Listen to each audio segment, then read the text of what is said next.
Gang!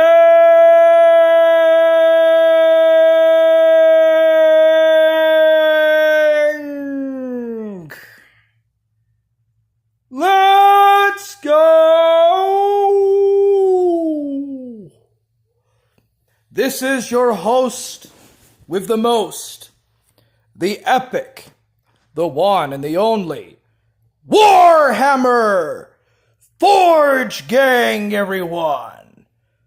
Alright, so the Forge Master is live, recording, streaming, IRLing. Let's get on to the topic at hand, shall we? Ladies and gentlemen, the American Revolution was not for minorities. The Revolution of 1776, unfortunately, was very atheistic and anti-Christian. The Founding Fathers wanted to separate the church from the state, and basically it was a continuation of Oliver Cromwell's experiment in England. But regardless, there is a very strong ethnocentric tendency in the Revolutionary War in 1776. Actually, the Revolutionary War lasted a lot longer in the South because of the Loyalist sentiment. A lot of Scottish Highlanders in the Carolinas had a lot of sympathies with the king, which is really bizarre because just a few decades prior, a lot of the Scottish Highlanders had fought on the side of the Jacobites against the Georgians or the Hanoverians. But that's another topic for another time. But yeah, there is a lot of atheism and deism in the American Revolution, but there were some good intentions that happened. The South, or Dixie, the southern states, a lot of their identity was formed in the colonial period with institutionalized slavery and racism, which I'm not saying is either a good nor necessarily a bad thing. I'm just talking about the history of it. And then there was a lot of wars in the South, a lot of battles and stuff that happened, but the intentions and views of the Northern Founding Fathers were actually quite different from the Southern Founding Fathers. But 1776 has a lot of properly good meaning. On the one hand, they wanted to have rights, or they believed in freedoms and stuff, which is a good thing, I think. It was naturally a conservative revolution, but it was still a revolution against the monarchy. It was still a revolution against kings and princes, knights and squires, and against the centuries-old institution of monarchy and the founding of a classical republican model on that of the Roman Republic. But anyways, it was not like the French Revolution, but a lot of very bad liberal ideas were brought in because of that revolution. But on a good side note, the South got its regional identity. Like, in the colonial period, the South was just an extension of Great Britain, or England, as it were. Virginia was very highly influenced from the upper classes of lowland England. But after the American Revolution, the South or the Southern colonies got a lot of their own identity. But freedom was not for everyone. It was effectively a white man's or a white landowner's revolution against the metropolis of London. Like, all of the people that led the American Revolution were landowners and were part of a gentry of sorts. Very wealthy and rich farmers, and they were actually quite gentrified. But they still rebelled against the authority of the king. And when the common people began to take up arms and to rebel and fight,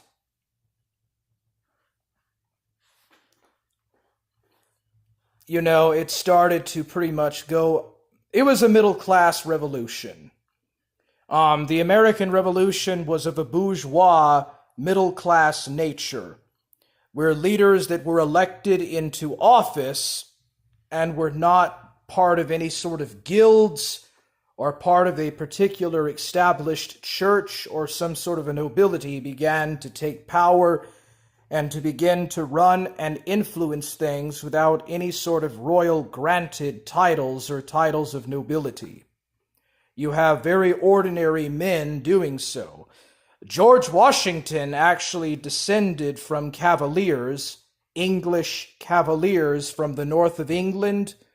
Was it Lancaster or Lincolnshire? I forgot. But the Washington name is quite well known in England.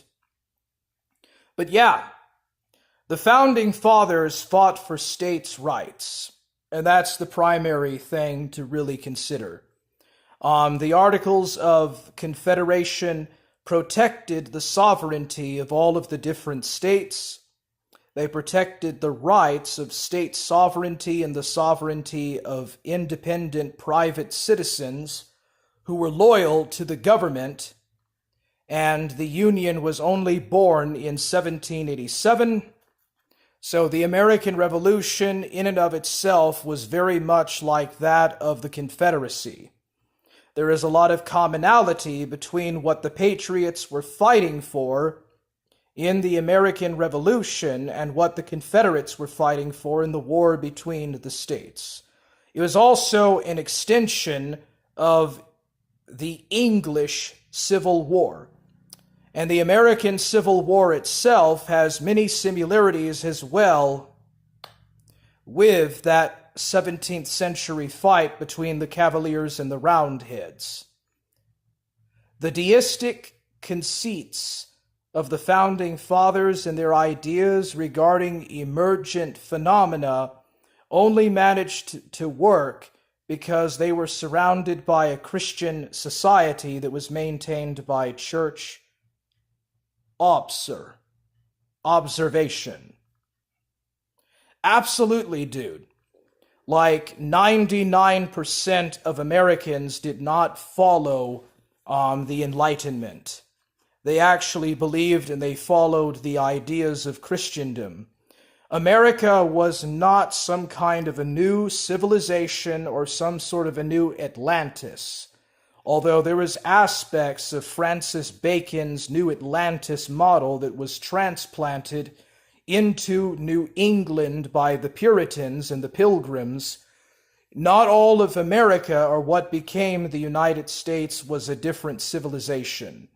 In the 18th and 19th century, Americans looked to Europe for inspiration.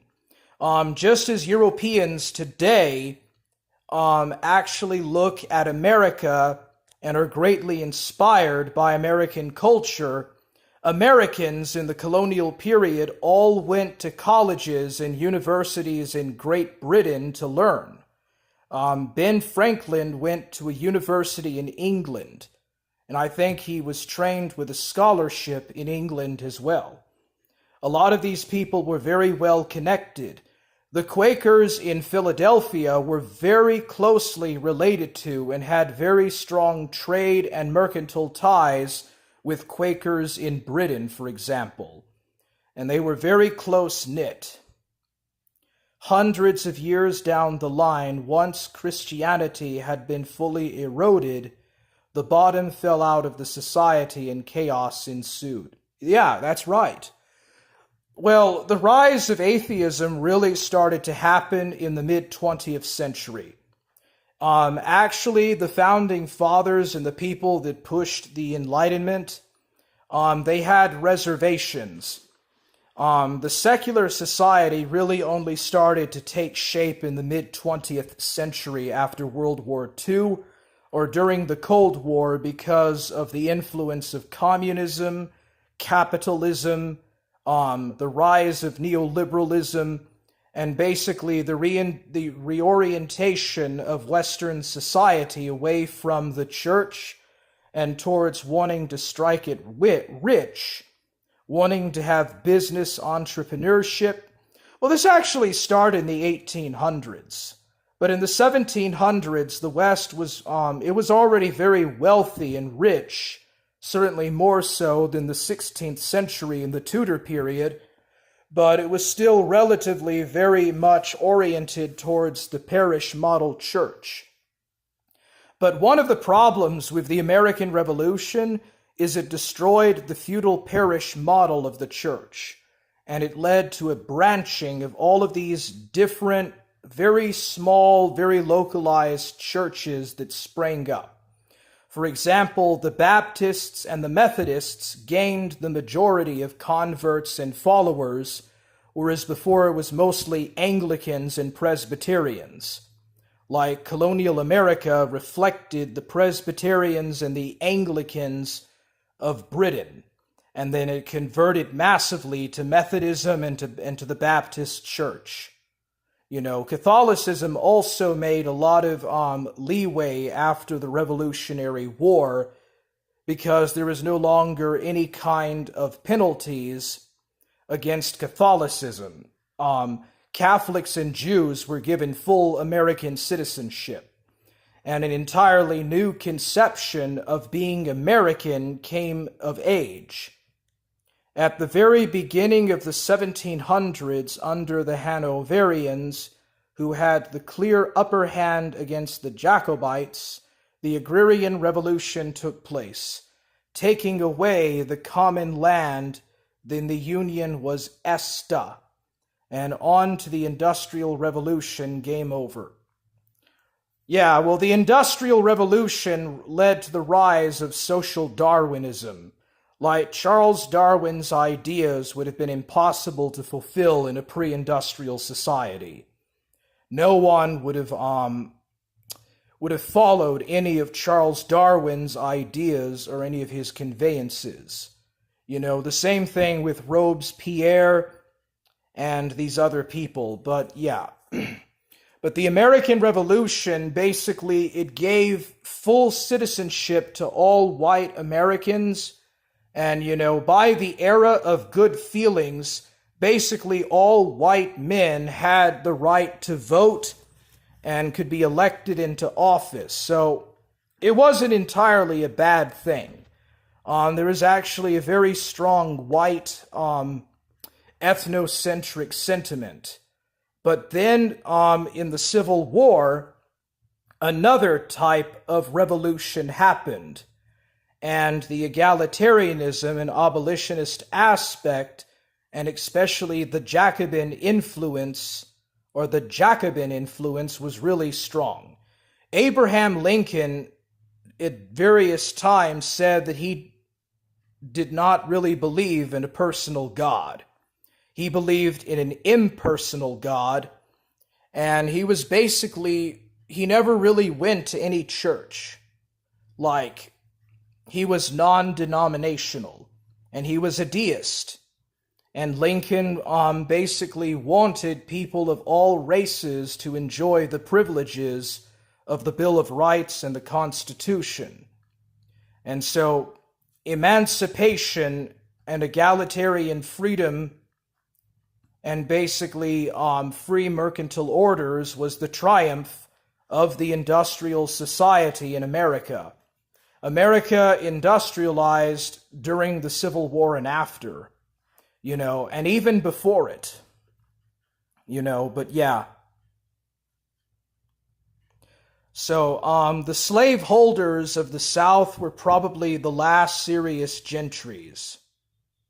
Like, the last American gentry was probably the Southern slaveholders, and they were replaced by the people of the Gilded Age, the mass Freemasonic-led business entrepreneurs, people like Thomas Edison, Cyrus McCormick, and his McCormick Reaper, which revolutionized the agricultural development in America. It was a much more better and steady plow. Cyrus McCormick invented it in the 1840s, I believe. And there was much more better agriculture, superior industrial modern agriculture that basically overtook the need to even have slaves to do that sort of stuff. The South did not capitalize on the agricultural or the industrial developments, and it was very backwards. It was a lot like Latin America in that sense. The southern United States was a lot like Spanish-controlled America. It was a lot like Brazil with its multiracial and highly gentrified society. And naturally it was going to fall apart, you know. But the Confederates, I think the Confederates were very serious about wanting to carry on the legacy of the Patriots, and they basically wanted to conserve the American Revolution.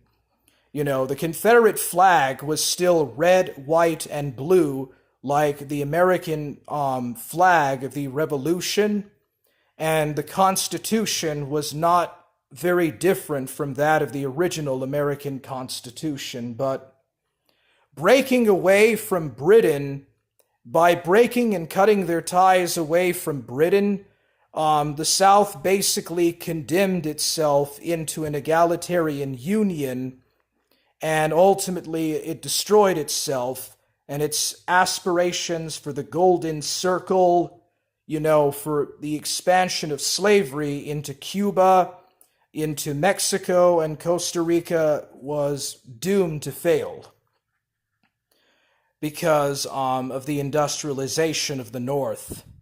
Freemasons, deists, all of them witches. Exactly, dude. And so are all of these guys that pushed the scientific revolution. Isaac Newton, Francis Bacon, Galileo Galilei, all of these dudes, Michelangelo, Da Vinci, all of these guys basically wanted to have a pagan-led type of secularized society that opposed the church. And that was back in the 15th and 16th centuries. The establishment of the Union, that red, white, and blue, was the beginning of the end. Well, especially with Lincoln, that tyrant that basically killed like a bunch of Confederates and destroyed and burned down crops and tore up railroads and stuff. That was the end of a way of life. I wouldn't call it an ancient way of life because it was relatively new. It had only taken shape in the decades before the Civil War, and it was completely wiped out. Brazil was the last Western country to get rid of their slaves in 1888 because they had to do so. The European powers would have intervened in Brazil and forced them to get rid of slavery and free their slaves if they hadn't done so. And that's when Brazil became a republic. It was an empire before that. But yeah. Hey, what's up, Galdi? Let's go! But yeah, how did the Gnosticism of the Middle Ages become the deism of the 18th century? Like, was there some sort of an Augustinian connection with deism and with Freemasonry? Because it really goes back all the way back to the 17th century.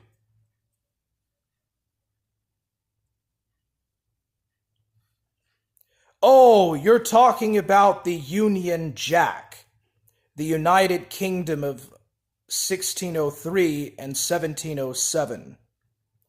Yo, Warhammer, what's popping, bro? Not much, man. Not really much. I'm just kind of talking about the American Revolution and stuff.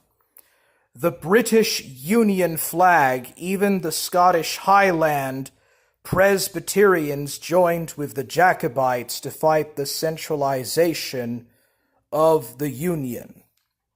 So the British went through a lot of the same issues and problems that the United States went through with the founding of the centralized government and the replacement away from the feudal order of the previous ages. Well, Rick Perry, these mercantile orders that pushed for the Protestant Reformation basically destroyed Christendom. Regardless of the flaws of the Catholic Church, when the Reformation happened, it basically divided and turned Christians against each other. Just look at the 30 Years' War, for example. You have millions of Christians fighting and killing each other and maiming each other en masse because of minor disagreements over theology. And then the ultimate result of England's separation from Rome is England and Scotland's union in 1707. If Henry VIII had not separated from Rome, there would not have been a united kingdom in 1707. The Hermeticism of Freemasonry had to be adopted very early into a more publicly acceptable deism. Hermeticism was obviously very superstitious and had to be hidden and rebranded. Deism equals covert Hermeticism. Yeah, so basically, England would have been better off not uniting with Scotland, or with Wales, is what you're saying, if it had been more like the England of Alfred the Great. I'm British, and we still have anti-British Union Irish rebels committing terrorist acts to this day. Well, that's very unfortunate. But the Irish were driven by Jacobinism, and also they were influenced by the American and French revolutions, and that's why in 1798 they started rebelling. But actually the Irish have been fighting and rebelling since the 9 Years' War in the 1590s. Like all the way back in the 1580s and 1590s, the Irish were fighting with the English and later the British. But, why in the world did England need to have a German king? Like, at the very same time that Queen Anne or Queen Anna formed the United Kingdom, you have these foreign Protestant Germans coming over from Hanover and setting up shop, and they don't speak a word of English. They speak like German, and they conduct the coronation in Latin, And from what I understand, the Latin that the Hanoverians spoke was very poor, very terrible Latin, because they didn't have very good Latin schools at that point, because, the Catholics did better to keep up with studies of Latin than the Protestants did. But in regards to Ireland, most of the Irish stayed Catholic, and they picked up, because of immigration to America and to France, they picked up the ideas of the American and French revolutions, and they started to try to create the Young Ireland Society. And then after that, the Irish had, what was that called? The Fenians. Have you ever heard of the Fenian raids in Canada? There was the Fenian Society, the Young Ireland Society, and then there was, the O'Connor Society, and then, you have Irish men becoming Freemasons and fighting against monarchy and rebelling in the Irish War of Independence and the Civil War, and then you have the Troubles in Ulster. Like, Northern Ireland has a a Sinn Féin leader now. You know, for the first time, a member of Sinn Féin or Sinn Féin is the governor of Northern Ireland. Well, actually, there's two leaders. There's the royal appointed Governor General in Northern Ireland, and then there's the elected Sinn Féin politician. You know, but the Ulster Scots of Northern Ireland did not want to join in the Irish Republic because they would be outnumbered like 4-1 by Catholics or by Papists. So that's why they wanted to stay in the United Kingdom. You know, they even petitioned George V. But Rick Perry, did you know that George V, the guy that was king from 1912 to 1936, he actually renounced the Protestant confession. George V was the first king to actually renounce adherence to Protestantism and started to really push the imperial thing. But that really started with Victoria. To this day, the globalist use centralization as a prerequisite to globalization. It started with the Anglo-Union, which eventually became the Anglo-American establishment, and here we are. Yeah, that, Carol Quigley's book, The Anglo-American Establishment and the Round Table Order. You know that virtually every American president is related to a British monarch, and also to Charlemagne. Like every American president in some capacity is distantly related to an English or a Scottish monarch. Forge, gang! Let's go! Sinn Féin are all globalist now. So Sinn Féin doesn't even really care that much about the plight of the Irish. They just care about their stupid, retarded globalism stuff. But you know, the leaders of the UK are the same. The type of people that run the United Kingdom and the people that run the Irish Republic all have the same hidden agendas as the people that run all of the different countries in China, in the United States, in Canada. All these leaders are controlled, and they're all run by the same corporate globalist elites. Like, politicians have no real power. They're completely corrupt, and they're completely run by the globalists and neoliberals. Your knowledge of history is very impressive, Warhammer. Thanks, man. Thank you, sir. Everybody gets corrupted. Fallen world.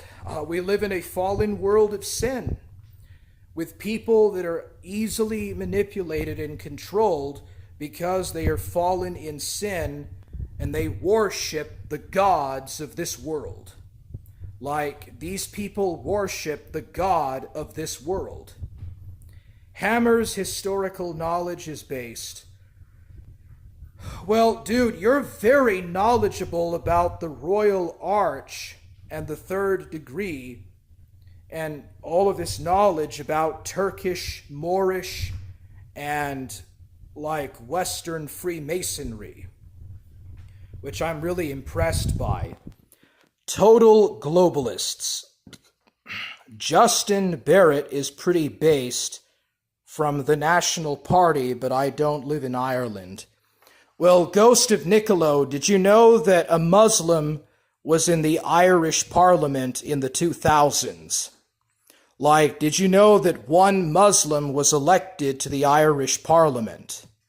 You know, I'm just saying, man, like, several Hindus and Muslims have been part of the House of Commons, and at least one Muslim was in the Irish Parliament in the 2000s.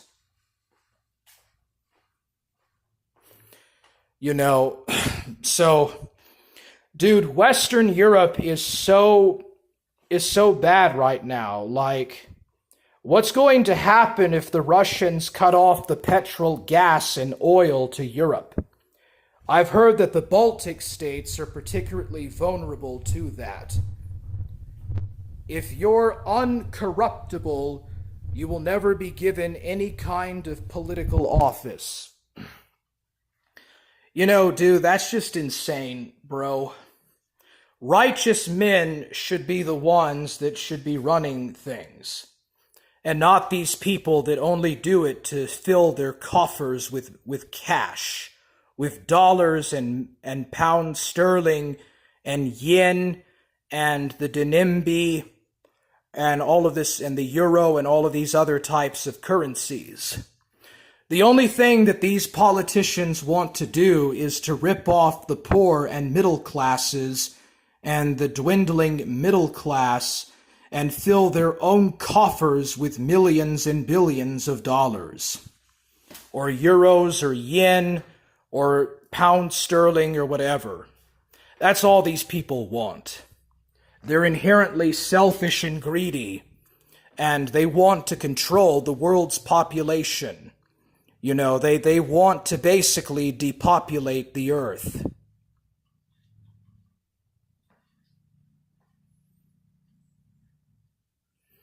Warhammer, have you seen the video of those Ukrainian soldiers blowing up the Russian tanks, one by one? The kind of fight they're showing is inspiring. I've heard that a lot of Russians have been defecting, because they really do not want to fight the war in the Ukraine. And I've heard stuff about the Ukrainian soldiers basically acting like mafia and private mercenaries and attacking and killing civilians and stuff that show any pro-Russian sympathies. The simple reality is that both sides are bad. The Russians and the Ukrainians are both wrong, and Zelensky cares virtually nothing about the Ukraine. It is a mafia-run state, but Russia is also a mafia-run state as well. It's still under the control of the oligarchs, and these oligarchs care virtually nothing for the ordinary people. Domestic politics equals an ostensible bilateralism. Global politics equals an open unilateralism. Geopolitics and foreign relations clearly demonstrate that all countries work in concert at the highest order. A pyramid, the pyramid of elites. You know, Putin and George Bush were best friends. And you know, George Bush even allowed Vladimir Putin to come to his ranch in Texas in 2002. And they both wore these kind of Freemasonic robes. You know, Putin is also very much a Zionist. He wants to have a very favoring policy towards Israel. And no Russian leader before Putin has ever done that. Historically, Russians have always been very anti-Zionist. But Putin, you know, is a Zionist. So does that not, you know, kind of show his inherent projections, you know? Does that not show his real intentions? Dude, Barack Obama really messed up global politics. Globalism ended back in the Bush era, like the post-Cold War consensus ended with 9/11. And with Islamic fundamentalism, that was virtually the end of the post-Cold War consensus of the 90s. Domestic politics is an ostensible bilateralism.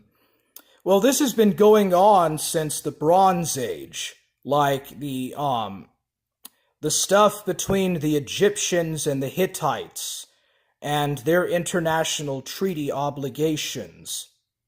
You know, it's basically just a nonsensical stuff, International treaties are not meant to last. They're purposefully set up to be broken. Global politics is an open bilateralism. An open unilateralism. Well, basically, all of these different nation states and countries are led by politicians and by corrupt governments and officials that have their own personal agendas at stake. And then they try to claim that everybody lives on spaceship Earth. We all breathe the same air and drink the same water, and everybody is inherently human, and there should be open borders and all of this nonsense that these kind of geopoliticians say. It's just so weird, dude. But all of these countries are controlled by the very same types of elites. And they all do fealty to the city of London and to Zurich, which are the financial centers of the world, along with Tokyo and New York. Israel is the bridge to the Middle East and is a strategic outpost of the Anglo-American establishment. The Balfour Declaration, dude. The Balfour Declaration had not one single Jew at the top. It was all purposefully manipulated and controlled by the Anglo-Protestant establishment. And they wanted to basically destroy the Ottoman Empire and replace it with something that would be more loyal to Anglo-American intentions. Why are you sitting in the dark like a goblin? Does it look that dark to you, bro? The proverbial false dialectic founded during the French Revolution. The Enlightenment Plague. There were actually right-wing Jacobins. There were right-wing and there were left-wing Jacobins. And the only difference between being right-wing and left-wing in the revolution was if you sat on the right or if you sat on the left. But it didn't matter because they were all Jacobins, bro. There was no inherent difference. So that 1789 revolution was really a bad negative hit on Western civilization. And Dandelion, I'm not interested in popularity. I don't give a shit about other people's opinions, and I'm not looking to ever be part of something. I'm my own person, and I do my thing, and I don't care what other people do. I'm not interested in popularity, I'm not interested in politics, and I'm not interested in getting ahead in this society. But this false dialectic, this has been going on since Plato. Really, this is basically the Plato plague, isn't it? My favorite revolution is of the working man. Yes, my favorite revolution is of the working man. Oh, you're a socialist, aren't you? So you're basically some socialist. So you've been reading some Eugene V. Debs, haven't you? Or Eugene Debs. I didn't know that you were a left-wing, bro. So what are you going to do? Are you going to try to pretend to save your personal proletarian hug box? Are you going to be like Jason Unruh and try to have your special proletarian hug box that's protected from the bourgeoisie or from the evil villainous bourgeoisie? Ooh, I'm so spooked, bro. Sigma male. Exactly, bro, exactly. Girondins, and Jacobins, the origins of the right and left wing.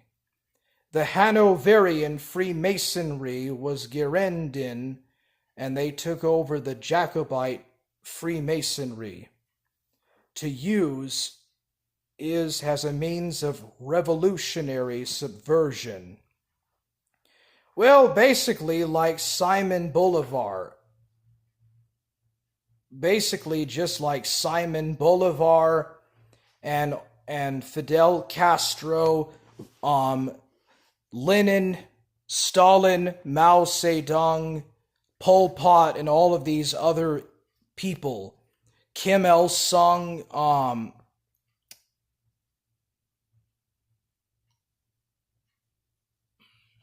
who was that Vietnamese dictator? Or that dictator of Vietnam? Forgot his name, dude. The Girondins and the Jacobins, the origins of the right and the left wing. I didn't know that, dude.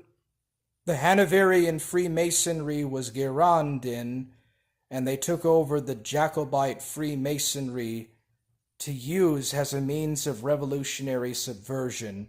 So you're saying that there is a lot of British influence on France.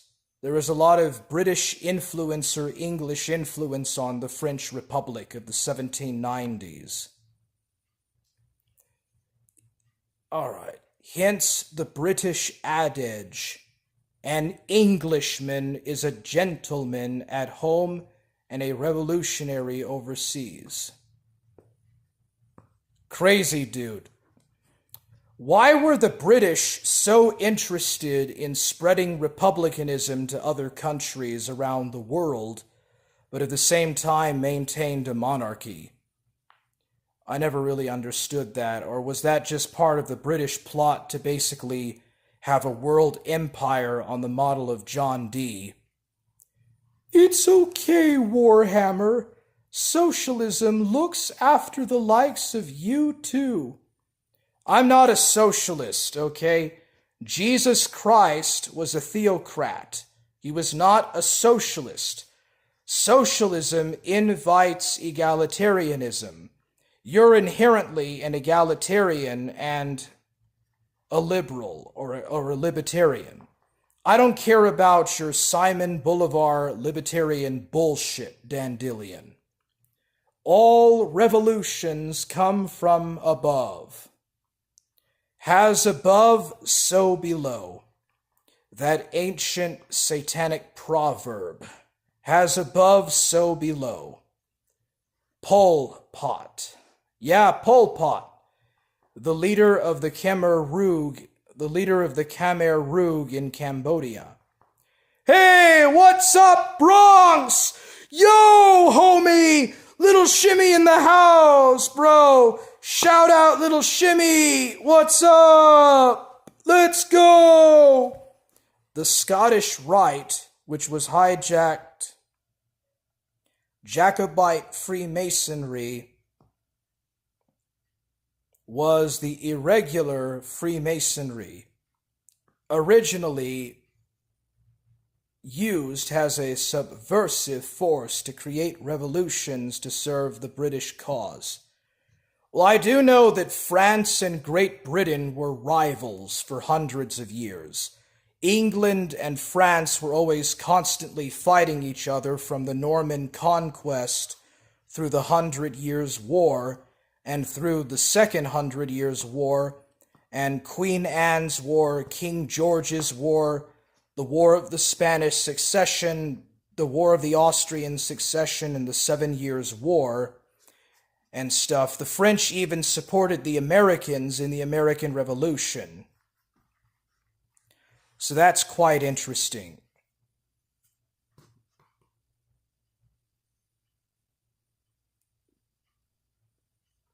So Hanoverian Freemasonry basically replaced Jacobite Freemasonry, and then it supported and subverted the French Revolutionary Order of the day. The Scottish Rite, which was hijacked by Jacobite Freemasonry, was the irregular Freemasonry, originally used as a subversive force to create revolutions to serve the British cause. Damn, Dandelion. Fast becoming the #1 Hammer A-log. Oh, don't A-log me! You might hurt me feelings and shit, nigga. I shall drag you to the left, Warhammer. We shall take the means of production together. Whatever you say, comrade. What are you, some sort of a freaking Trotskyite? All those French Grand Orient lodges were subverted by the British. This was before the French Revolution, right? Read Anthony C. Sutton, Dandelion. Yeah, read Wall Street and the Bolshevik Revolution, and you'll understand the influence of Western capitalism over communism. I read books that are shared from my brothers. You're Burger Boy, aren't you, bro? Dandelion, you're a Burger Boy alt. You're a Burger Boy alt, bro. I'm convinced of it now. Maybe you're the mysterious Red X. Propaganda. Yeah, Bolshevik propaganda at that. Hammer, what games are you playing right now, bro? I'm playing Grand Theft Auto 5. I just got done with Grand Theft Auto 5. I was playing Star Wars Battlefront 2. Last year I did Klonoa, The Door to Phantomile. And I played Yu-Gi-Oh! With 3-4. 3-4 and we were playing some Yu-Gi-Oh! It was fun, bro. It's all fun, man. You should try Yu-Gi-Oh! It's really a lot of fun. There's different monsters and the White Dragon. What is it called? The White Dragon is very powerful, dude. The Blue-Eyed Dragon. Really cool character. There's also the Black Mage. But I would consider Magic the Gathering has the best card game of all time. That and Dungeons and Dragons. It's still better than Yu-Gi-Oh! I am Comrade Dandelion. You're a peon. Your name is Peon Dandelion. And back in the day, you would have been a serf. You would have been a thrall and a serf, bro. That's what you are. You're thrall or serf Dandelion. A.K.A. Peon Dillion, bro. You stupid idiot Burger Boy alt. You're just some sort of Burger Boy alt.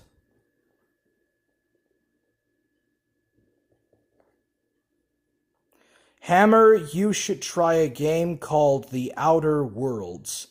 It's a Fallout-style game that's really based. Interesting.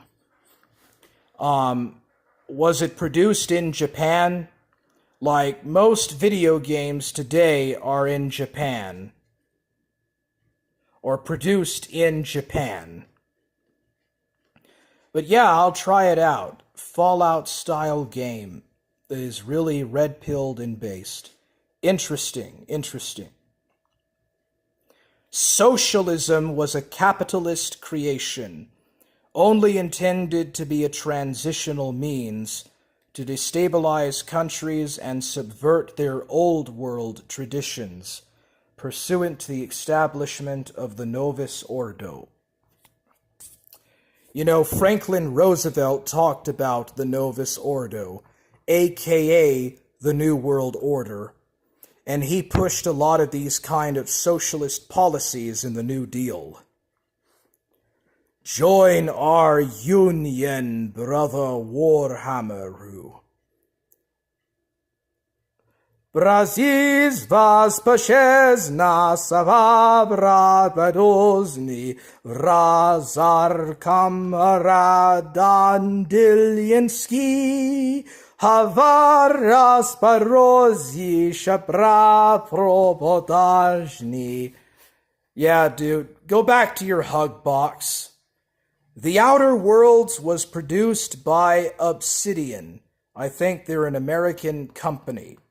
Oh, alright, so it's from Silicon Valley. It would be from Silicon Valley then. Yeah, I'll try Outer Worlds out. Awesome, dude. Well, Dandelion, I didn't know that you were from BreadTube. Dude, there's this guy, this YouTube guy that's called Long Live Kim Il Sung, and he did an entire video talking about how he wished that he was dead. I guess that's going to be you, Dandelion. You're going to worship the gods of this world, and you're going to wish that you were dead. You know, it says in the Bible that the unsaved man wishes to die. The unsaved man wishes inherently to be dead and loves to worship death. I forgot exactly what Bible passage that is, but it does actually say that in the Bible. It says that the dead man of sin wishes to worship and to love death, and not life like the saved man in Christ. Socialism was a capitalist creation. It was. Anthony C. Sutton. Only intended to be a transitional means to destabilize the countries and subvert their old world traditions. This is what happened in Russia, China, and North Korea, bro. But yeah, I will give the Outer Worlds a try, bro. Very much. It's always good to talk to you, Rick Perry. I always enjoy our back and forth on Facebook or Instagram. It's always fun. I'm just popping my foot, kind of rotating my foot about, and popping the joints in it. I need a cigar, bro. Dude, I just need to smoke a freaking cigar like Charles Bukowski. You should all read 48 Laws of Power and join our brothers in arms. Oh, dude. Are you a follower of Aleister Crowley, Dandelion? Like, dude, are you a follower of Aleister Crowley and his The Law of Power? Like, that sounds like something out of The Law of Power by Aleister Crowley. Shaggy was on his stream saying he wants to talk to and help Tux, who's a confirmed pedophile predator, but wants to nail you to the cross over fake claims pulled from Kiwi farms. The man's a clown. Exactly, dude. Exactly, bro.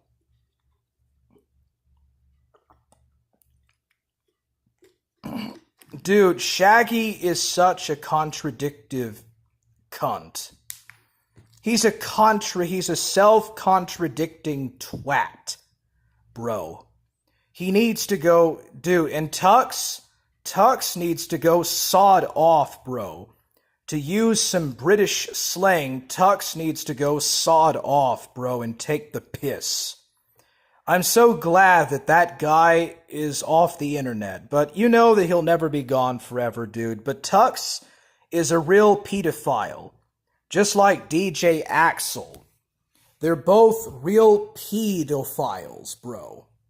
Okay? I've never messed with any underage children. I hardly ever leave the house, and I hardly ever go anywhere. How in the world would I be able to have access to children if I hardly ever leave the house, bro? That's how you debunk a claim from the farms. It's so dumb, dude. What in the world is Joshua Connor Moon trying to do with that website? Like, dude, all these guys want to do is claim fame by attacking Ethan Rolfe all the time, bro. And Nick Fuentes is just basically a cat boy. Like, Nick Fuentes claims that he loves cat boys. Like, what was that guy's name? Catboy Kami, I believe. Catboy Kami. You know, him and Nick Fuentes are real close friends. It's just so dumb, dude. It's just so freaking dumb. I am no follower. We all make the decisions here. You sound like a wannabe technocrat dictator. Oh, I know who you are, your friend. Oh, I know who you are now. You were that complex technocrat guy that was A-logging every stream that I was doing a couple of months ago. I figured you out, Dandelion. You were complex technocrat and your friend. He really does need to sod off. He's a beta disgrace. I guess if he befriends Shaggy, he's in good company. IMAO.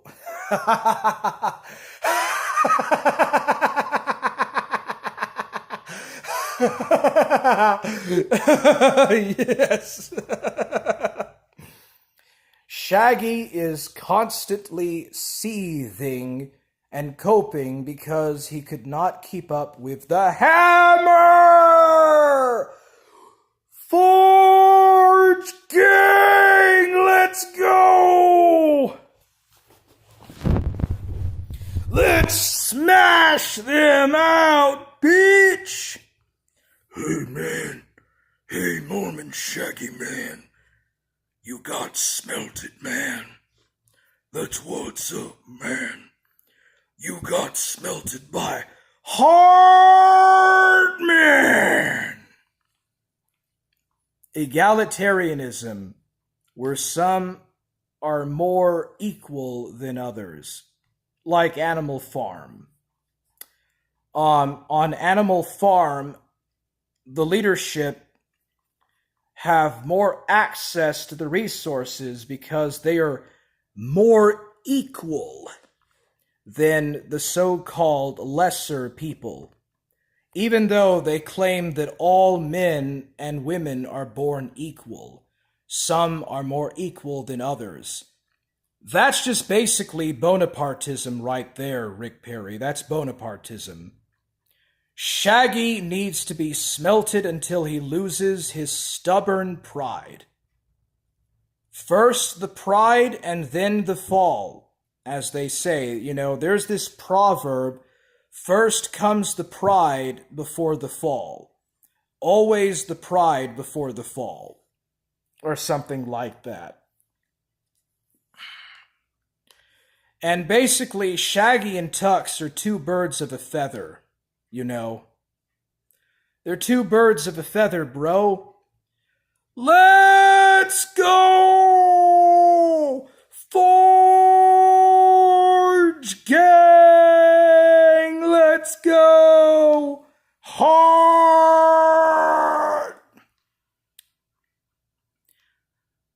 40-pound oob from the end of Dragon Ball Z is more physically imposing than Shaggy.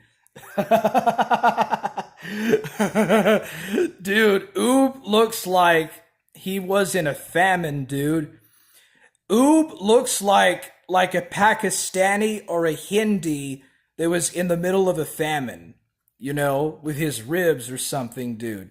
He looks like a Holocaust survivor or someone that went through a famine from Ethiopia. Oob looks like he's Ethiopian and he went through a mass famine, bro. You know that Ethiopia had a big famine in the 1980s. And like at the end of Z, like Goku is pounding the crap out of Oob. Dude, Shaggy is no Oob. At least Oob had the inherited powers from Kid Buu, bro. Shaggy is just a nothing. He thinks that stockpiling all of these weapons and stuff, you know, is going to make him look so cool, bro. He's an idiot, dude. He's a complete moron.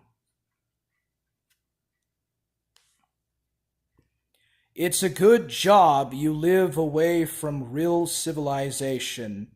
Neighbors would certainly call welfare checks on you in a more normal place.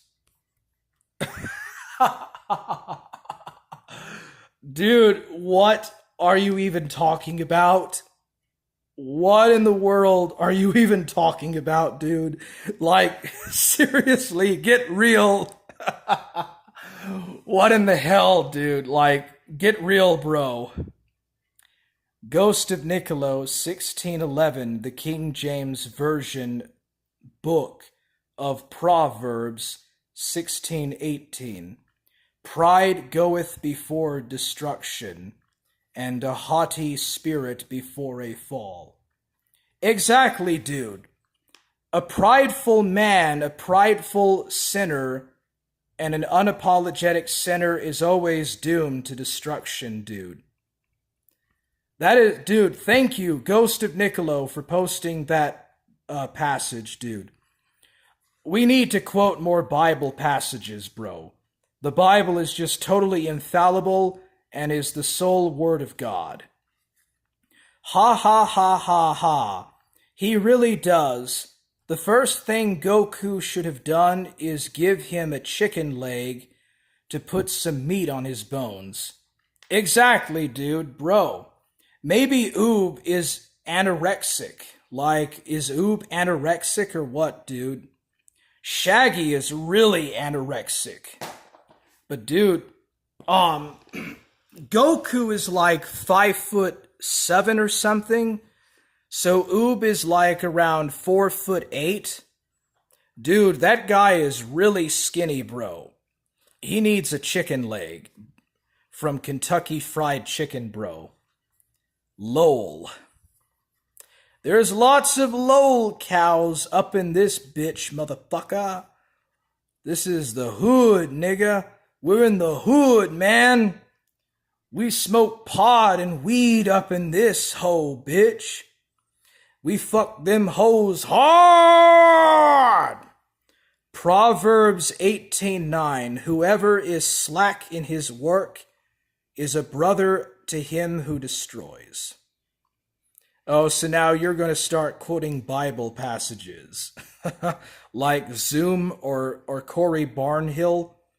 So now you're going to start quoting Bible passages under the guise of pushing your socialist renaissance like Corey Barnhill Dandelion. Yeah, I see through your guys, you bread tube advocate. LOL. Galdi says LOL. LOL from the lol cow. Let's go. Proverbs 15:19. The way of a sluggard is like a hedge of thorns, but the path to the upright is a level highway. That says absolutely nothing about being rich and wealthy and having the wealth of this world at your disposal in order to be close to God. You do know that it says in the gospel that it's easier for a camel to go through the head of a needle than it is for a rich man to get to heaven. That pretty much destroys your misuse of Bible passages from the book of Proverbs. At this point, it's hard to know whether Shaggy's rejecting the food or if it's the food's rejecting him.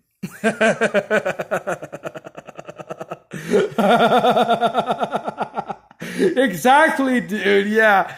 Dude, that guy cannot eat solid food. He's just too anorexic. What kind of sickness is that where you can't eat solid foods?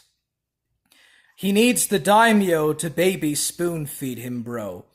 Like, he needs Big Baby to spoon feed him some baby powder and baby food, dude. That's how Shaggy can stay alive. Let's go.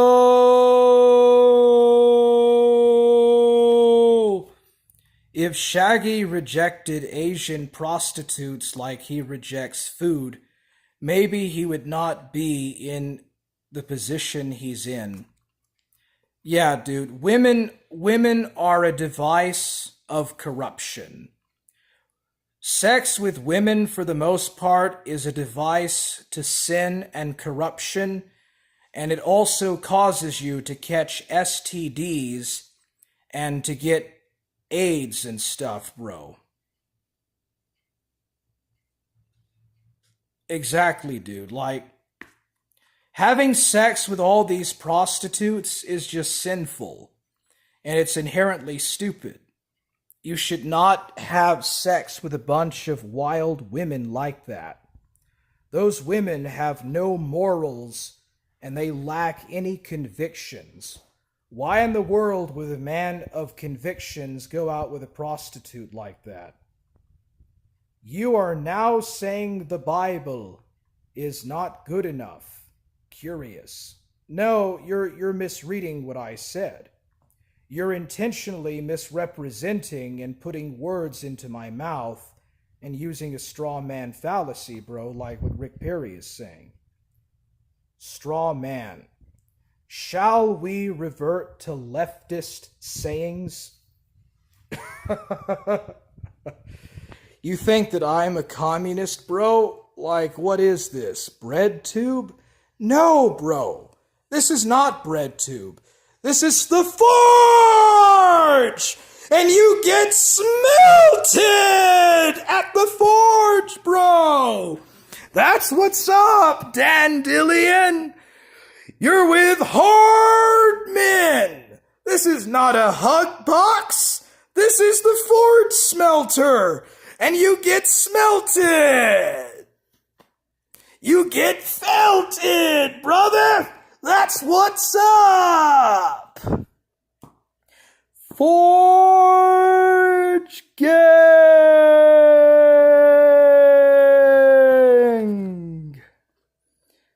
Of course you are a leftist. How am I a leftist? Can you please point out one single line or one single saying that I have said, anything at all that I have said that is leftist in orientation? Could you please demonstrate that, Dandelion? You want free stuff. I pay my taxes and I pay my bills, bro. I pay the bills on time and I pay the taxes on here. You're an idiot, bro. Forge gangbangers smelt hard. Well, this is no hug box, that's for sure, dude. This is no commie hug box and shit. You have to be a leftist. Dude, where are you from, bro? Like, what planet did you come from, bro? How in the hell do you think I'm a leftist? I thought you were the one shilling communism, DD. Oh, dude, who is Dandelion? Interesting fella. Like, dude, what are you, a Stalinist, bro? Are you some sort of a Stalinist here? And you're trying to support free basic universal income? Texas is not California, bro. Your income is state. I live in Texas, bro. Texas is very different from California and from New York. I don't understand your points. You're going to have to be a little bit more specific there, buddy. You're going to have to be a little bit more specific there, buddy. Before you get smelted a little bit too hard. Dandelion, have you been drinking, buddy? Have you been drinking alcohol? Because you sound like you're out of it. Have you been smoking some weed, Dandelion? Because you sound like you're in the zone there, buddy. You sound confused, buddy. I know where you live. Oh, you're gonna dox me now, bro? Oh, you're gonna threaten to dox me, retard? You're gonna try to dox me now because you can't handle my logic, or Rick Perry's logic, or Ghost of Nicolo's logic, or any of the other guys' logic, Warriors of the Shire's logic? You're getting felted so hard in the chat that you're going to threaten to dox me? Bro, I've got news for you. I've already been doxed, and nothing has happened. I've already had people threaten to shoot me in the back of the head. Yet, Here I am. I'm right here, buddy. I wouldn't swap places. Dude, I don't care. You're a nobody.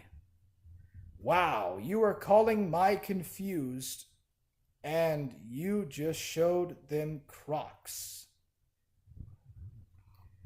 You're a crazy idiot, dude. I don't understand what you're trying to go on. On the one hand, you're saying that I'm calling you confused, and then I show what, dude? You're crazy, dude. I will not dox you at all. No, I do not dox. So basically, you're trying to have me as your personal lol cow. Dude, you sound like Music Biz Marty here. What are you? Are you like some sort of a lesser version of Music Biz Marty? You some kind of wannabe Music Biz Marty idiot wannabe burger boy? I think you're just trying to troll me, dude. You're trying to A-log and you're trying to troll me, dude. Yeah, you're basically a troll and an A-log. Well, you're probably not even a real true A-log. You're just a troll. Oh, shut up. There. Good riddance. Dude, all you're doing at this point is just spamming in my chat with your incoherent melodrama, dude. Bitch, please. You want to dox me? Bitch, please. That's what I gotta say. Smelted. Exactly, bro. Smelted hard by hard men. Let's go. Alright, so I guess we can just go back to the topic. He must not know that he is dealing with hard men of the forge. That's right, bro. We're getting it on. We're getting it on hard here. We lift weights up in this bitch. We lift weights and shit, man. This ain't no fucking hug box and shit, bro. Woo!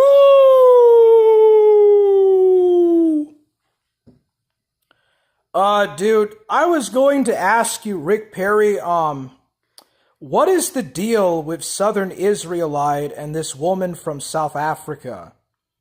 Basically, he says that he's engaged with this bitch, and she's just basically using him to get access to a green card.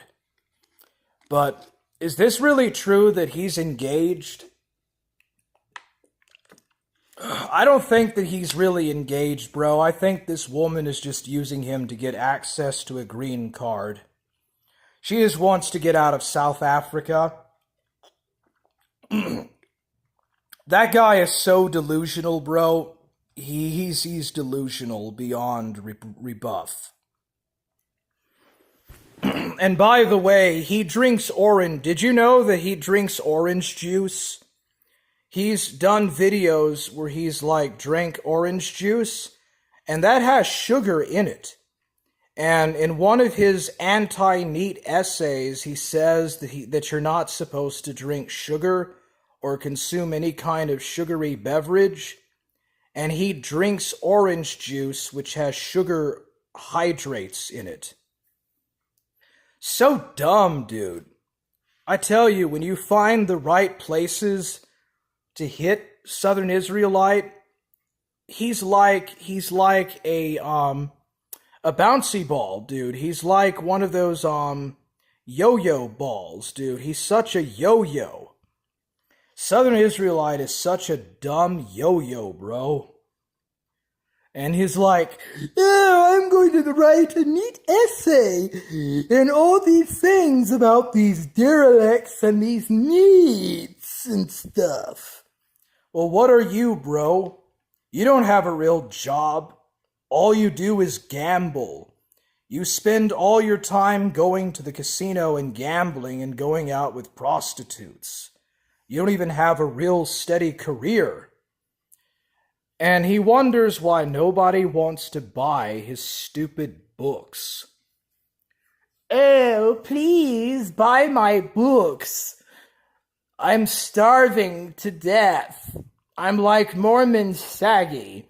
I'm very poor because I don't want to work like a normal person, and you need to buy my books, man. He'd claim it's naturally occurring sugars, as if that makes any difference. I did keto for years and it requires 0 sugars, naturally occurring or not.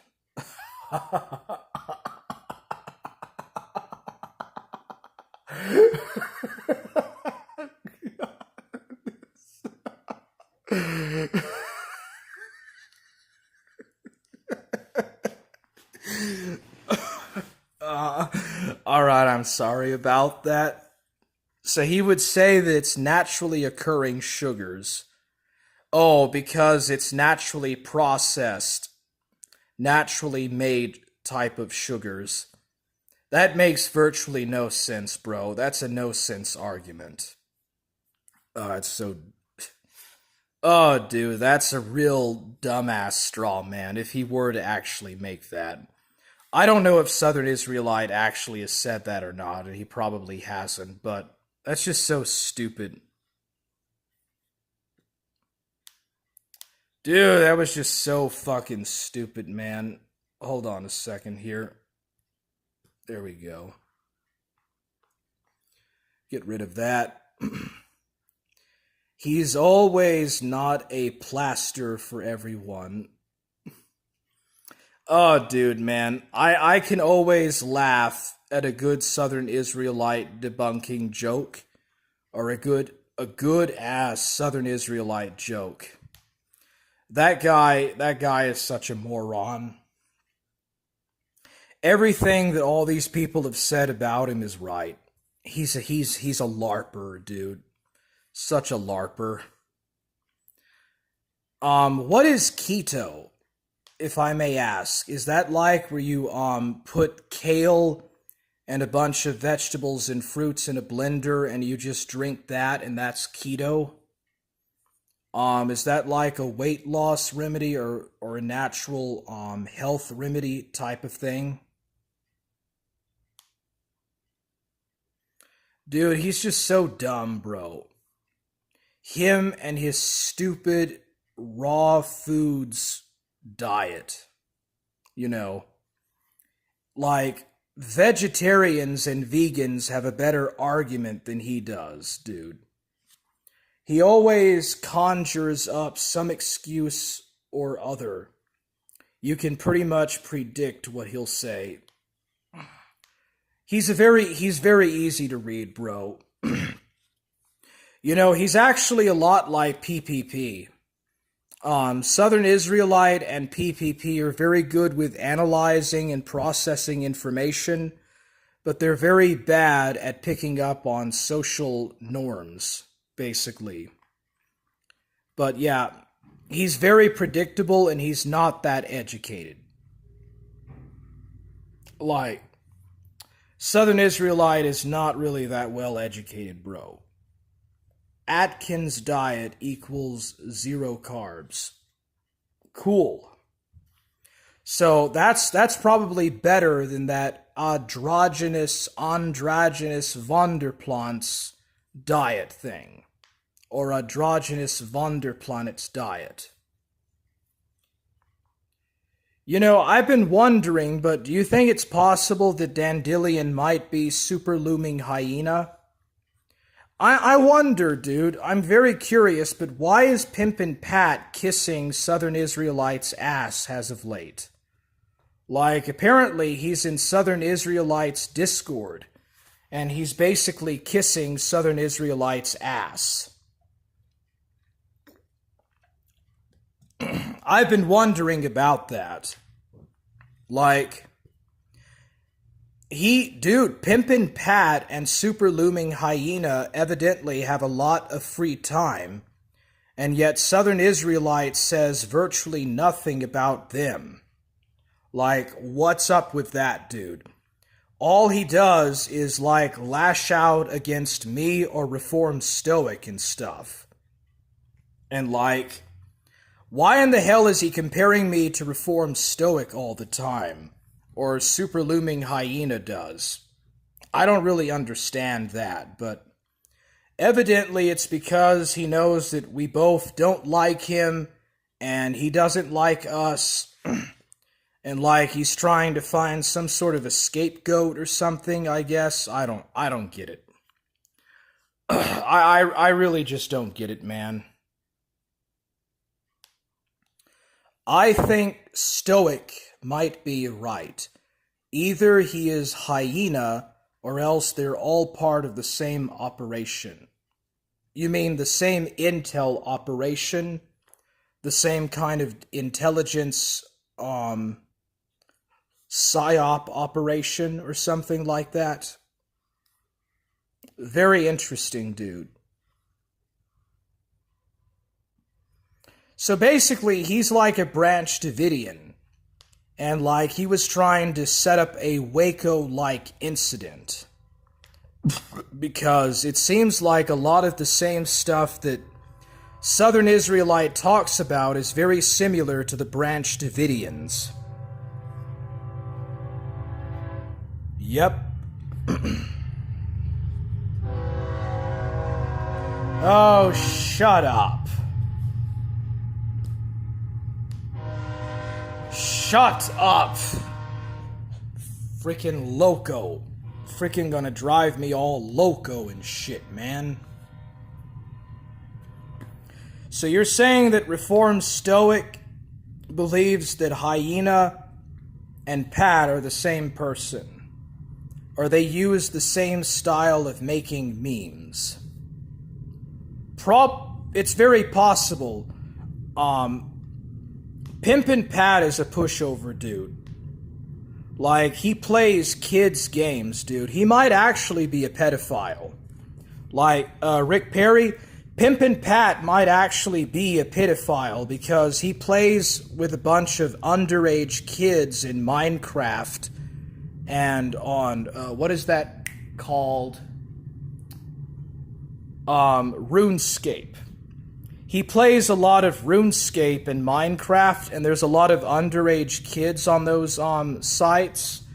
And he told me that he's tried to make attempts to, like, make approaches to underage girls and stuff. So he's basically a pedophile, dude. I've talked to Pimpin' Pat. He sounds like a sexual predator. And I wouldn't doubt if he was a sexual predator.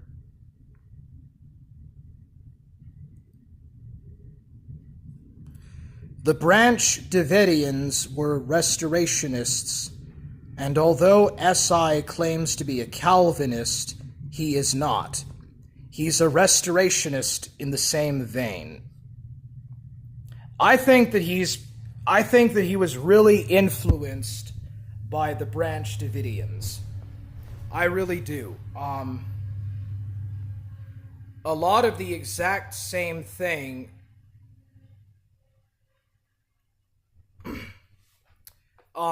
He says a lot of the exact same thing as the Branch Davidians do.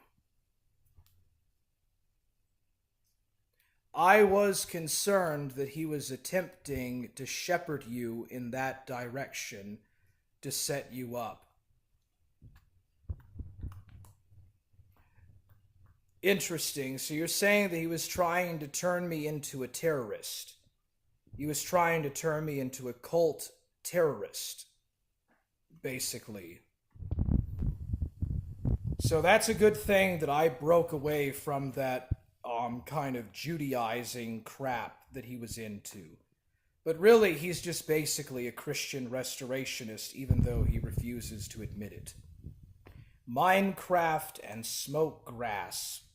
That's Pimpin' Pat's mentality, all right. That is the mentality of Pimpin' Pat. If we lived in a just world, that train would be transporting Shaggy to a modern concentration camp. Yeah, dude.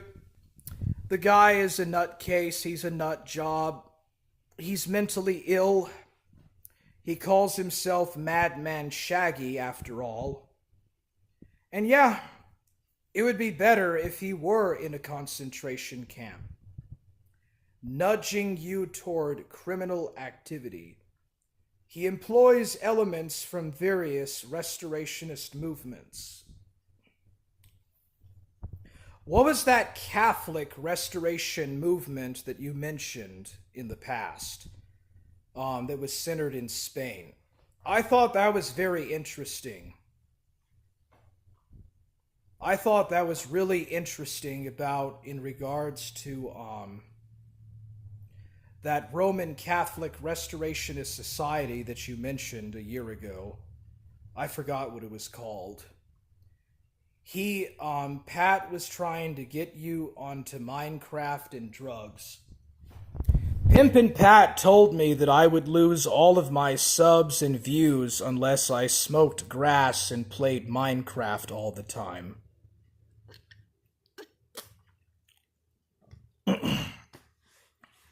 You know, I never really believed his crap, dude.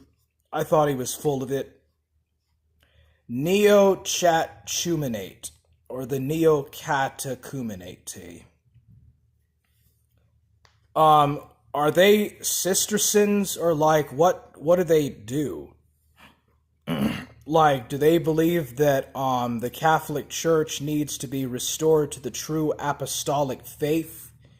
Because the Pope claims apostolic succession from St. Peter, really from Jesus through St. Peter, because he has the keys of St. Peter. And so what exactly does this society do? I'm very legitimately curious as to what these people believe in.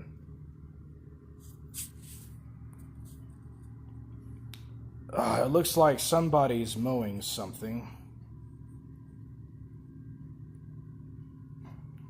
Neo-Catacuminate. So they're primarily centered in Spain.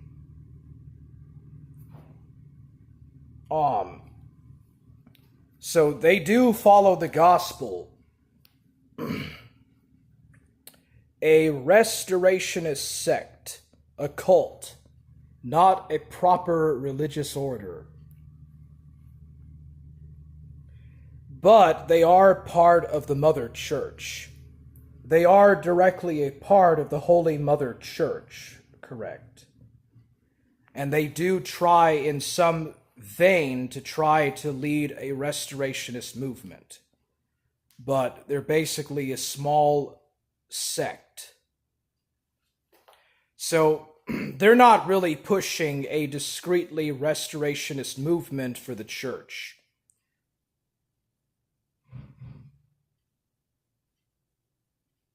There are cults within the church for the laity. They even have their own seminaries and priests even. That's really interesting. Do they still conduct the Black Mass? Like, do they still conduct the traditional Mass and wear traditional robes and perform their traditional sacraments and all of that? That's very interesting. Ghost of Niccolo was talking about the Society of St. Paul X, or the Society of St. Paul. He said that they still conduct the traditional Mass, and they're very tightly knit and very traditional. They're called the Visigothic Rite or something like that. So basically, the best thing to do is to take elements from all of the different restorationist movements. The Eastern Orthodox Church believes that the Son is the same person as the Father, and the Orthodox Church, they only pray to the name of the Father. They only pray to the name of the Holy Father. And it's the Catholic and Protestant churches that pray to the Holy Trinity of the Father, the Son, and the Holy Ghost. I found out about that from doing some studying. So actually, Southern Israelite, with his anti-Trinitarian stuff, he's actually borrowing from the Eastern Orthodox Church with his anti-Trinitarian and semi-Arian stuff about only praying to the Father. He borrowed that from the Orthodox churches. But I'm sure there's restorationist movements in the Orthodox Church as well. So the Neo-Catechumenate, that's the main restorationist brand in the Catholic Church. What about the Eastern Orthodox Church? And all of the different Protestant denominations.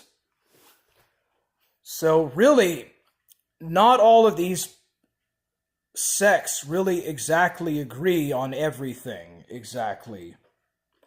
They don't really agree on everything.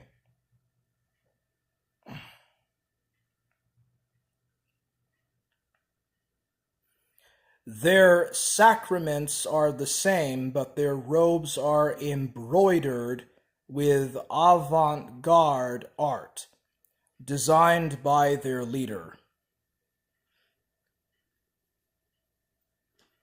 Their sacraments are the same as in the main church, but their robes are embroidered by avant-garde.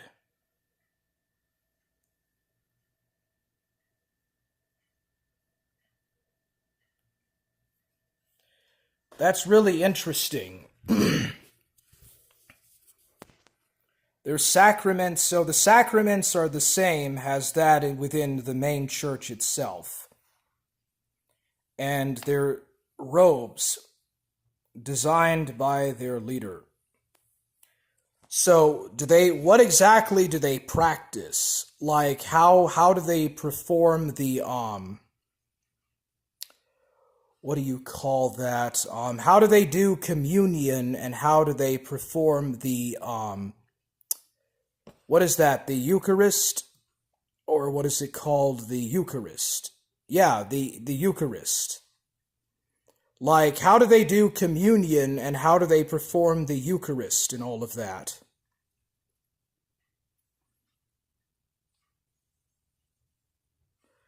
Southern Israelites' inspiration is Unitarianism. It is more inspired by the JW, Jehovah's Witnesses.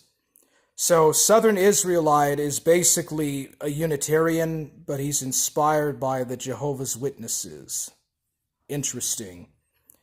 You know, Joseph Smith was a Unitarian also, and so was James E. Strang. Joseph Smith and James E. Strang were both Unitarians. They don't have to agree with the main doctrine, but they have an elasticity of emphasis on certain points.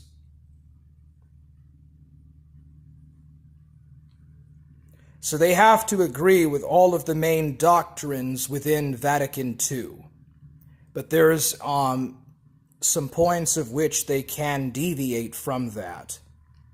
First instance, they use leavened bread in the Eucharist and don't accord it the level of adoration. Same level. Well, you know, I think the Mormons also perform the Eucharist. Like in the Mormon church, I think they also perform the Eucharist as well. But they do it very differently from the Catholics and from the Anglicans. But I think there should be a priesthood. I think that there needs to be a priesthood, and there should be bishops and deacons, and the Eucharist should be performed. The first instance that they use leavened bread in the Eucharist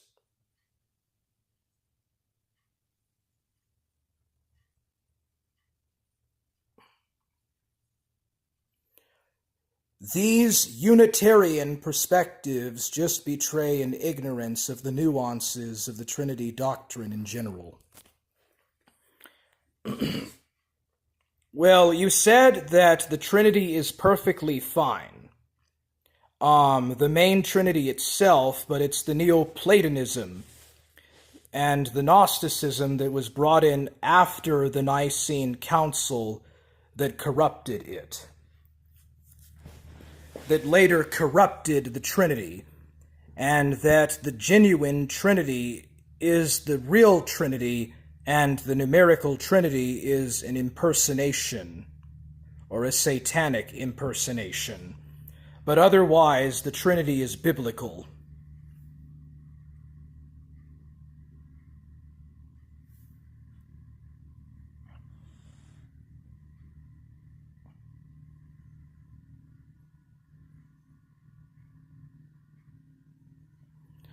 Bottom line, any Eucharist conducted outside of an apostolic lineage can only ever be representative.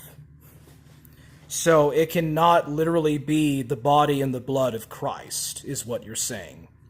The bread cannot be the body of Christ, and the wine cannot be the blood of Christ. Because I think that you should use wine and not water or grape juice. It has to be wine. If it's not wine, then it cannot literally be the blood of Christ. So it's only representative of the body of Christ. And there has to be direct apostolic succession, you mean? Most of the Protestant denominations don't claim apostolic succession, though. It's mainly Eastern Orthodox and the Catholics that do that, and the churches of the East. But dude, it's just, I wouldn't call it Gnosticism. The latter versions of the Trinity just employ an unnecessary, but still limited use of Hellenic philosophical explanation. Oh, with the Filioque and the Herbarousia, or the notions of the chain of being in the Herbarousia.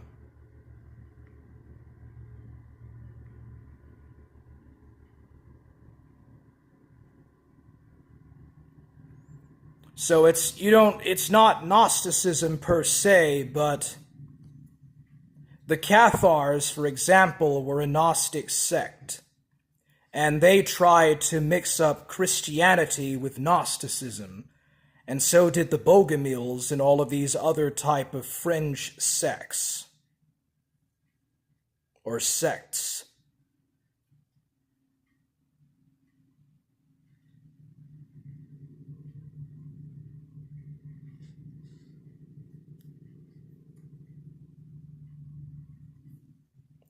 But how do you get rid of the Hellenism or the Philhellenism out of the notion of the Trinity and bring it back into an apostolic Paulian line? The means by which the host is consecrated can only be achieved through apostolic priesthood authority.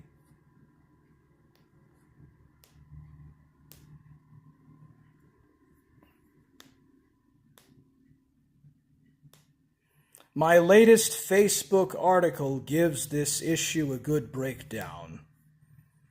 So there has to be a true and absolute perfect apostolic priesthood authority over the laity in order to give a proper consecration to the Eucharist. Anglicanism is apostolic. Apostolic. Well, only high church Anglicanism can be apostolic. Low church Anglicanism does not claim apostolic succession. It can only be high church Anglicanism in this regard, because the low church version or the low church variant is too simplistic and ungenuine to the original traditions of the apostles.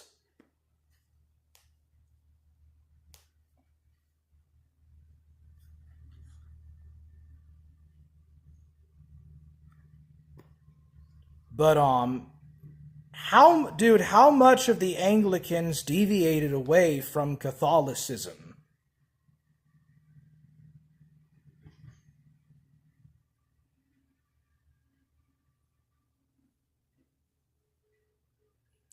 It's the transmission of authority by way of the laying in of hands.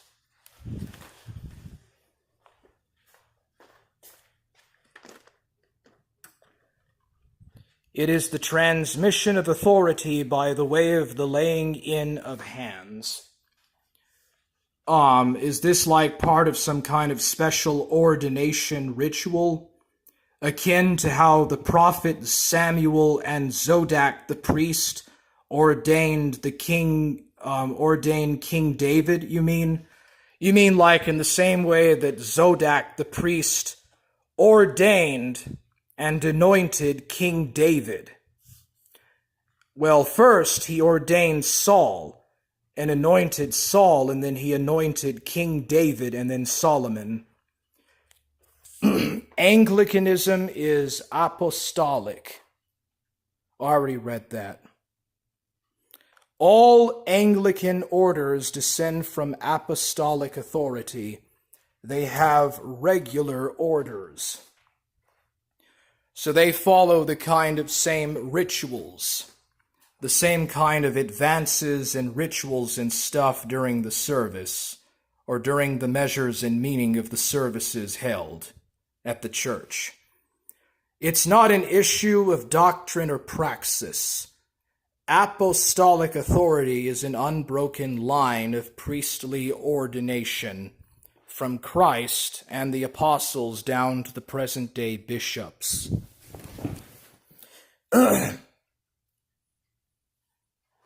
Interesting, very interesting, but most of the Anglican leadership is now cultural Marxists. Like most of the Anglican leadership would probably support the overthrow of the royal family and the formation of a republic. Because I've heard that republicanism is strongly growing in England, and a lot of people want to get rid of the royal family. But okay, so even with the Henrician Reformation, there is still a direct tracing of priestly ordination back to the apostles. Because I know that the Anglican Church claims that Joseph of Arimathea brought some type of relic of Christ to Glastonbury, and he established the first church. And that the Anglican Church claims that it has direct authority going back to Joseph of Arimathea. Not rituals or beliefs or practices, apostolic ordination. Well, how exactly does that work?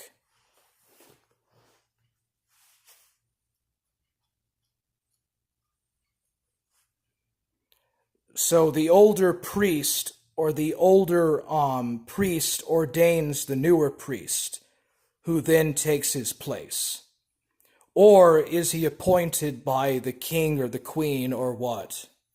Or is he appointed by like a sect of cardinals who give him authority over as head of the church or the body of the church and over the flock? A priest could be a Satanist even. It doesn't alter the efficacy of his holy orders.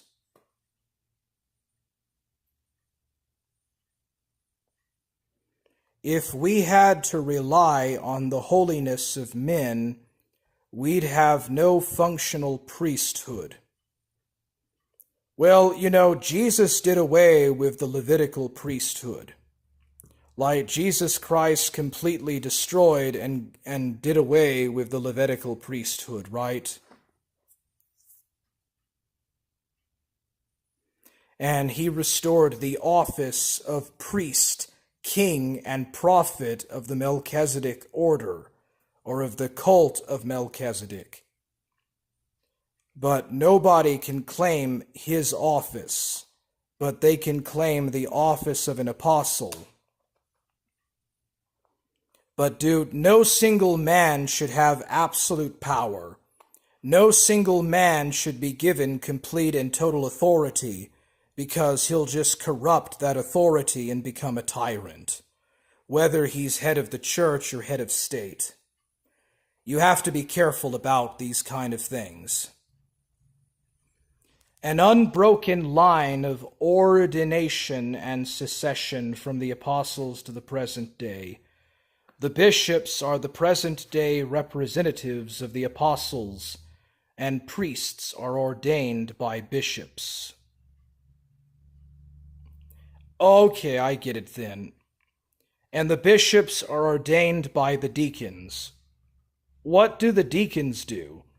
There's the bishops, and then there's the deacons and the archbishops, and the leader of the Anglican Church is the Archbishop of Canterbury. The episcopate isn't a single man. That's a good thing right there. That's a very good thing. It is very easy for men that have positions of power to corrupt that power. Very easy for evil, wicked men to take over those positions of authority and use it to corrupt and dissuade the masses to do ungodly things. Because, you know, the Pope could always overthrow potentates at will. The Pope had absolute power to excommunicate any of the kings or the princes and potentates and allow the masses, even some of the wicked masses, to rise up and kill that king or potentate or prince instantly if they were excommunicated out of the church. Basically, it could just lead to an ordained revolution against the monarch.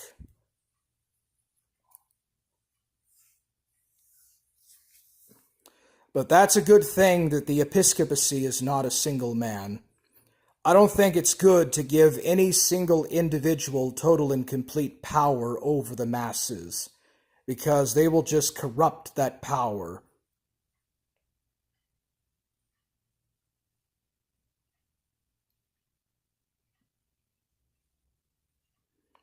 It is the episcopate that are the current representatives of the apostles. The episcopate resisted all heresy until the church became centralized in 1869 at the First Vatican Council. That's very late in church history, the late 19th century. So in 1869, the Christian age basically fell into apostasy. So that's when the church fell into the age of great apostasy. Oh, at the First Vatican Council. You're talking about the Catholic Church and not the Church of England, right? Or are you talking about the Church of England and not the Catholic Church? I'm pretty sure you're talking about the Catholic Church. Episcopate. So all of the various different episcopates tried to resist the Enlightenment and the rise of modernism, but then the church became centralized in the 19th century with the First Vatican Council, and from then on it was basically all corrupted. Bottom line is the episcopacy have an unbroken line of succession by laying on of hands from the time if the apostles, the Vatican. Well, yes, I would agree with you. Yes, I would agree. There needs to be an unbroken inheritance within the body of the church. There needs to be an unbroken lineage that goes back to St. Paul and to the other various apostles.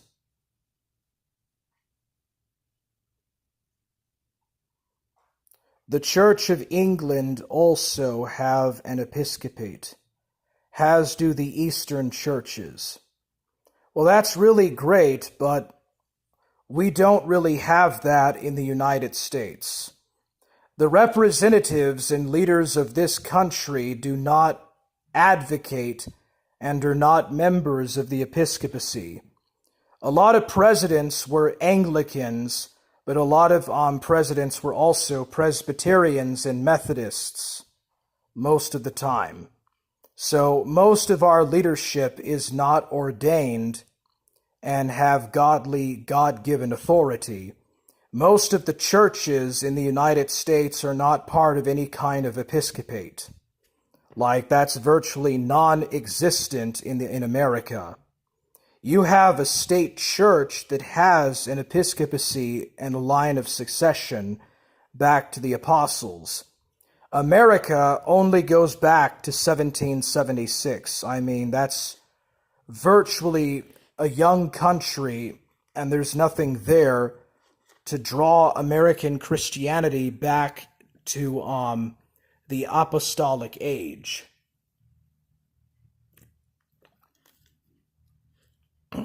So, I mean, unfortunate, but that's just the fact.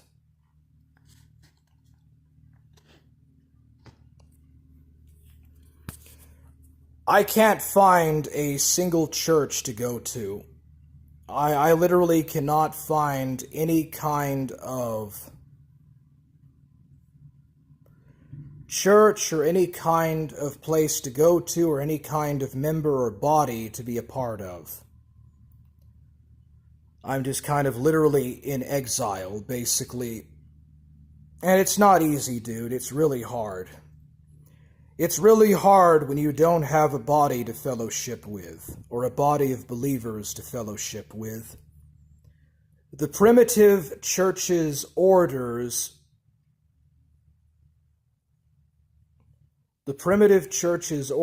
were bishop, high priest, presbyter, priest, and deacon, Levite.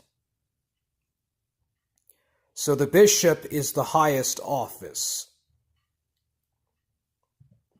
and deacon is the lowest. Isn't the deacon the one that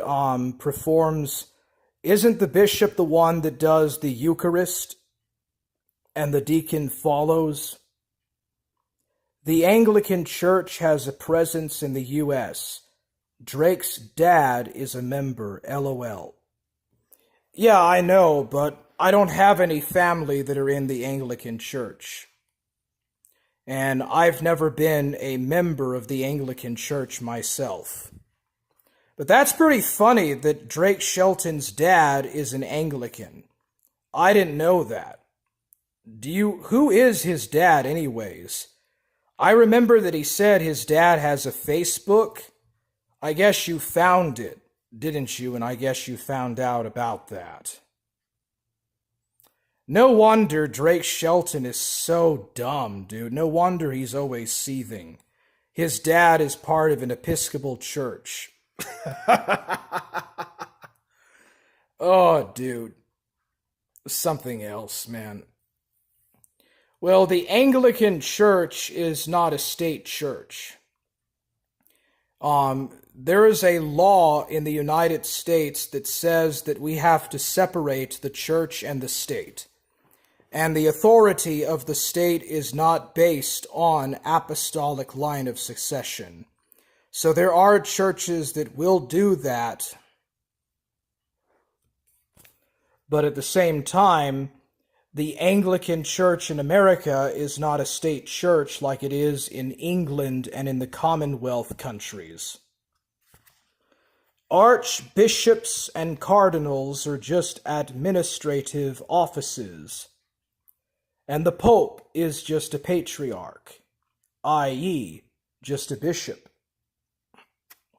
Well, he's an archbishop. He used to be known as the Archbishop of Rome, or the main Archbishop of Rome, and he adopted the title of Pontifex Maximus, which is the supreme high priest in Rome. So, I mean, that's basically the origins of the Pope. You don't need to be aligned with the state. I am not. I don't care about politics, and I care nothing about the union. Like, it's just insane and crazy what has happened as of late. And this country is just going to hell right now. It's literally going to hell in a hell basket.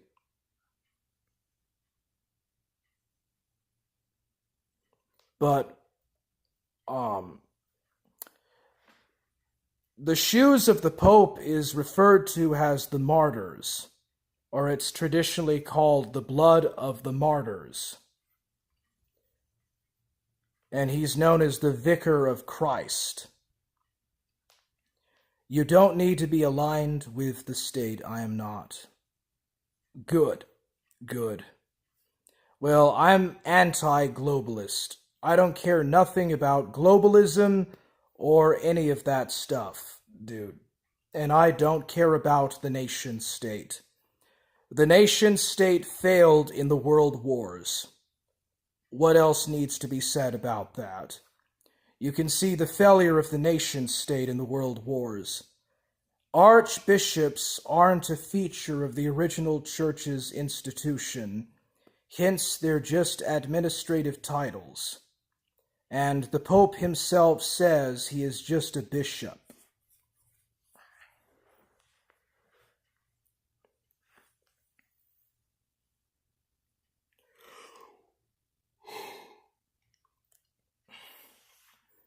Well, how exactly did the primitive church evolve into the Roman Church? Or how did the church ultimately come to center itself in Rome and not in, let's say, Alexandria, or in Jerusalem, or in Antioch? Because Constantine wanted all of the centers of power to move to Constantinople. So there's bishops, and then there's presbyters, and then under them are the deacons, or the deacons. And then under them are the monks, or the main priests, or the monks.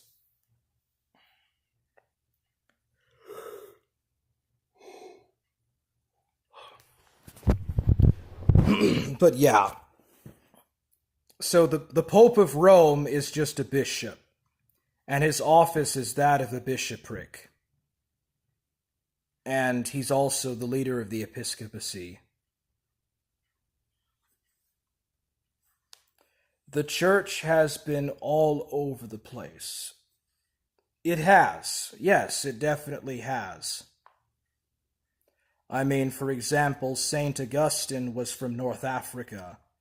In fact, he was from close to Carthage. And he was one of the first main Western theologians. And St. Jerome was from South Tyrol in northern Italy. But absolutely, I agree. Well, dude, it's been fun, man, but I got to go. It's always fun to talk with you, Rick Perry, about this stuff, and I always love to talk about religion and about the history of the church and Christianity, and it's always fun. Monks can be priests, and brothers and abbots are the equivalent of a bishop. Abbots are the equivalent of a bishop.